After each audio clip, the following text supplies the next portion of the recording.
শুভ সকাল বন্ধুরা, একদম সকাল সকাল দেখো ছাদে চলে আসলাম। তোমাদের দাদার গাছে জল দিচ্ছে। 7:10 বাজে, সূর্য উঠে গেছে। ডালিয়াটা বেশ ভালো লাগছে, আরও বড় হবে এই ডালিয়াটা।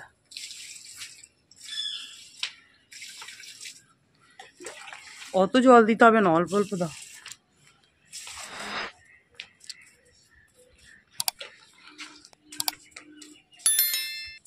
তোমাদের দাদাভাই গাছে জল দিলে ভাসিয়ে দিয়ে যাবে।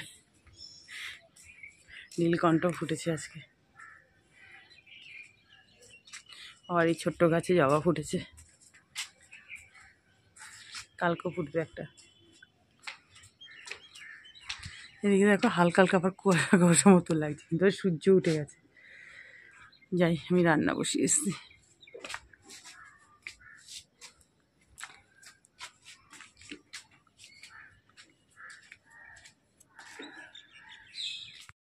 মোটামুটি অনেকটা কাজ সেরে এবার টিফিনের জন্য একটা ব্যাটার বানিয়ে নিলাম। এর মধ্যে দিয়েছি সুজি, ময়দা, একটু বেকিং পাউডার, ধনেপাতা, পেঁয়াজ, ক্যাপসিকাম কুচি, গাজর গ্রেট করে দিয়ে এবার চাটুতে একটু ব্রাশ করে দিয়েছি, হালকা অল্প সাদা তেল একটু ব্রাশ করে এবার গোল গোল করে দিয়ে দিলাম। দেখো, দিয়ে ওপরে একটু পিপার পাউডার ছড়িয়ে দিচ্ছি।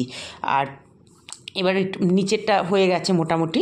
এবার ঢাকা দিয়ে দিচ্ছি, গ্যাসটা সিম করে দিচ্ছি, নাহলে তো আবার পুড়ে পুড়ে যাবে, ভেতরটা কাঁচা থাকবে। এই দেখো, এপিট ওপিট আমার হয়ে গেছে। দেখো বন্ধুরা, সকালবেলা তো সূর্য উঠেছে, এখন আবার মেঘলা হয়ে গেছে। কী যে ওয়েদার হয়েছে কি বলবো, পর্দাটা খুলতে পারছি না, হাওয়া দিচ্ছে। এই যে দেখো, আর টিফিনটা কিন্তু আজকে জমে যাবে ওয়েদারে। সকাল সকাল একদম গরম গরম বানিয়ে নিলাম, তোমরা তো দেখলে। বেশ একটু ক্রিস্পি ক্রিস্পি মতো করে দিলাম আমি, খেতে বেশ ভালো লাগবে। আর ভেতরটা কিন্তু বেশ সফট আছে, জানো তো। এই দেখো, মানে ভাঙলে করলেই ভাজ করলেই বুঝতে পারছো। তাহলে এটা খেয়ে নিই গরম গরম। এখন টিফিন তো খাওয়া হয়ে গেল, আর মাঝে মাঝে একটু পাল্টে পাল্টে টিফিন খেতে বেশ ভালোই লাগে।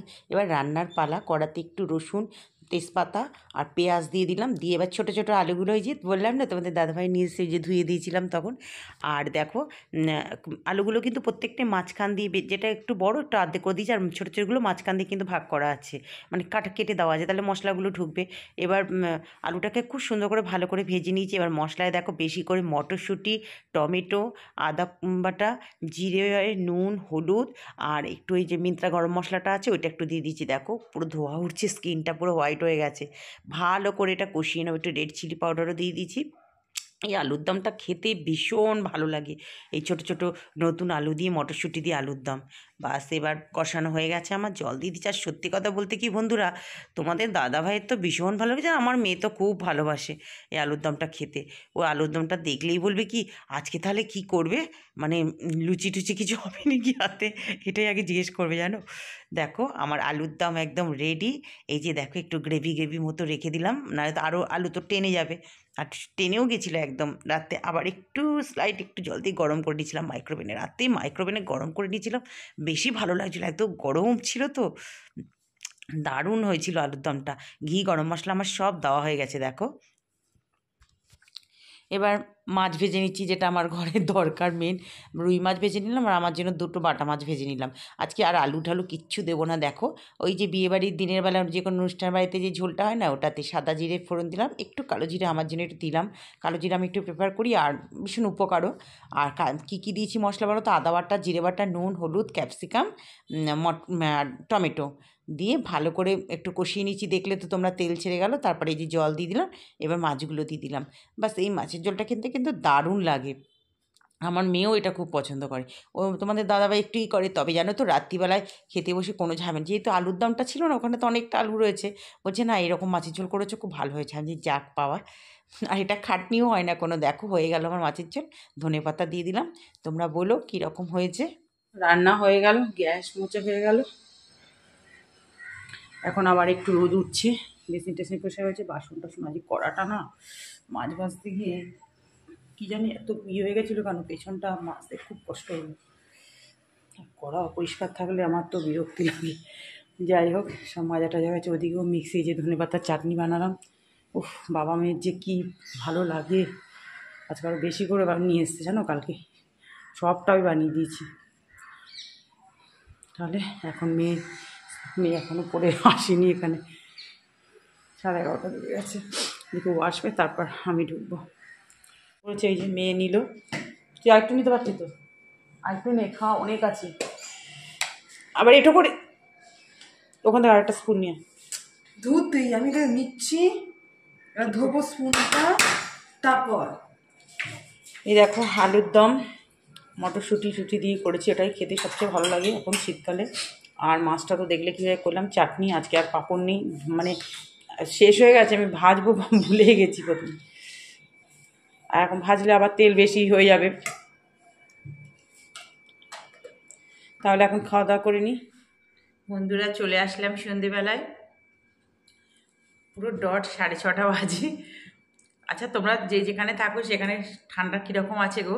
আমাদের এখানে কী বলো তো, সকালবেলা একটু উপরের দিকে একটু ঠান্ডা ঠান্ডা লাগে, সকালবেলা হালকা হালকা ঠান্ডা, তারপর রোদ উঠলে। আর আজকে জানো তো সকালবেলা বেশ সুন্দর, আমি তো ছাদে নিয়ে গিয়ে তোমাদেরকে দেখালাম, সূর্য উঠছে, বেশ ভালো লাগছে। ও বাবা, তারপরে কি মেঘলা মেঘলা হয়ে গেছে, আবার যাক 12:30 পর 12টার পর থেকে দেখলাম রোদটা একটু উঠেছে, যাক জামা কাপড়গুলো কাজগুলো কাঁচা টাচা তো আমার ডেলি থাকে, শুকিয়ে গেছে। দুটো প্যান্ট বারান্দা দেওয়া আছে, তাই বলছি। আর এখন দেখো ঘরে রয়েছি তো অতটা ঠান্ডা লাগছে না, আবার ঠান্ডা লাগবে ঠিক কখন বলো তো, যখন 8টার সময় তো কিচেনে আসবো, ভাত টাত বসাবো, সমস্ত অফিসে রান্নার কেটে কেটে রাখা, আর সব খাওয়ার ফ্রিজ থেকে বার করে রাখা, মানে ওগুলো আবার মাইক্রোওভেনে বাটিতে রাখা, যে গরম করতে হবে খাওয়ার সময়, তখন তো করবো না, তখন তখন অতটা গরম মানে ঠান্ডা ঠান্ডা লাগে না, কাজ টাজ করে চলে যায়। আর তোমাদেরকে বলি তারপরে যখন 10:30 আমি এখানে আসবো, তখন তখন একটা গায়ে কিছু দিতে হবে, প্রচণ্ড ঠান্ডা লাগে, তখন আমি একটু সোয়েটারটা গায়ে দিইনি, আর চাদর গায়ে দিয়ে তো কাজ করতে অসুবিধা হয়, তখন সোয়েটার বা আর নাইটি আছে, সেই নাইটিগুলো, শীতের নাইটি গায়ে দিয়ে কাজ করি।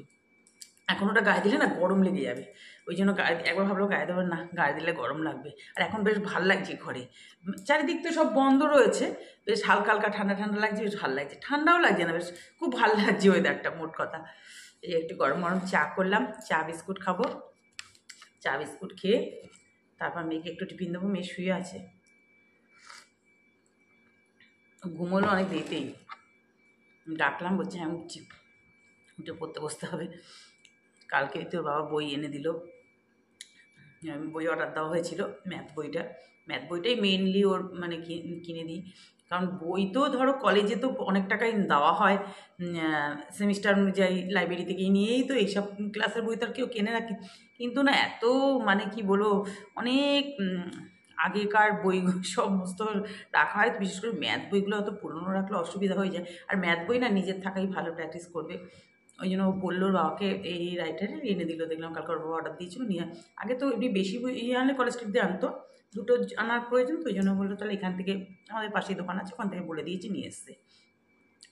আমি বললাম কিরে বইয়ের কি গন্ধ শুকছিস না পড়ছিস, আর সবগুলোই পিডিএফ বার করে করে, আর যে কটা লাইব্রেরি থেকে যদি ওর মোটামুটি বই পছন্দ হয়, বলছে কারোরই পছন্দ হয় না জানো আমি, আমাকে বলছে এত ব্যাকডেটেড, হ্যাঁ কোন ইয়ারের বই দিচ্ছে সব, খুব বাজে লাগে, এতগুলো করে টাকা দেওয়া হয়, আর যদি একটু বইপত্রগুলো একটু এত ওল্ড এজের বই দিলে হয় কখনো, কী বলবো আর বলো।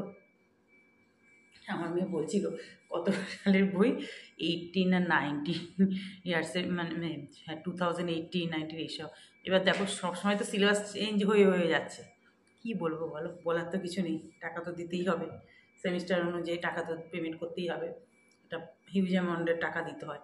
এই তো সামনেই, ওই জন্য তো আগে ভাগে পরীক্ষা হয়ে গেল, পাঠিয়েও দিয়েছে অবশ্যই লিস্ট, অ্যামাউন্টটা পাঠায়নি, যে প্রস্তুত থাকতে মানে দিতে হবে, কবে থেকে জানো, ফেব্রুয়ারি থেকেই মানে শুরু হয়ে যাবে, আর কি বলবো। জানি যে চাকরি বাকরির অবস্থা যা, কিন্তু পড়াতে তো হবেই, মেয়ে যখন পড়তে চায় পড়াতে তো হবেই।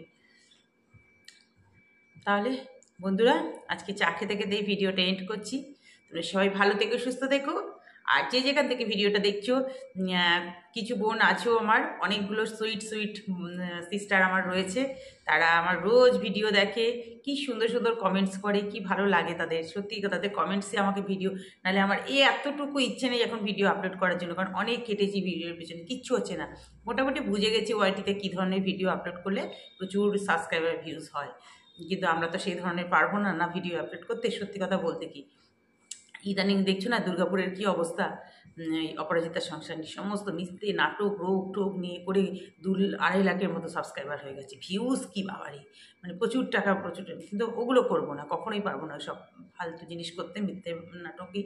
আসলে তাদের তো মান সম্মান বলে কিছু নেই, ওই জন্য এইসব করছে, কি বলবো আর, যাক বাদ দাও সব। কিন্তু আমি তাই দেখছি, কিন্তু সত্যি এইসব আমার এত মিষ্টি মিষ্টি বোনদের জন্যই আমি ভিডিও দেবো, একটু আপলোড করছি, মানে ভালোই লাগছে না। এই কিছুক্ষণ আগে একটুখানি এডিটিংয়ে একটুখানি একটা পাঠ করে চলে আসলাম, দূর ভালো লাগছে না। দেখবে যে কোনো জিনিসের যদি একটা উৎসাহ পাওয়া যায় না, একটা ভালো কিছু রেজাল্ট পাবে, তবে সেই কাজটা করতেও কিন্তু তোমার আগ্রহ হবে, তাই না বলো? যাক, তবু করে যাচ্ছি, দেখা যাক, সবুরে মেয়া ফলে বলে না, জানি কতটা মেয়া বলবে। তাহলে যারা নতুন দেখছো একটু সাবস্ক্রাইব করে, যদি ভালো লেগে থাকে ভিডিওটা একটু প্লিজ সাবস্ক্রাইব করে আমার পাশে দেখো। টাটা।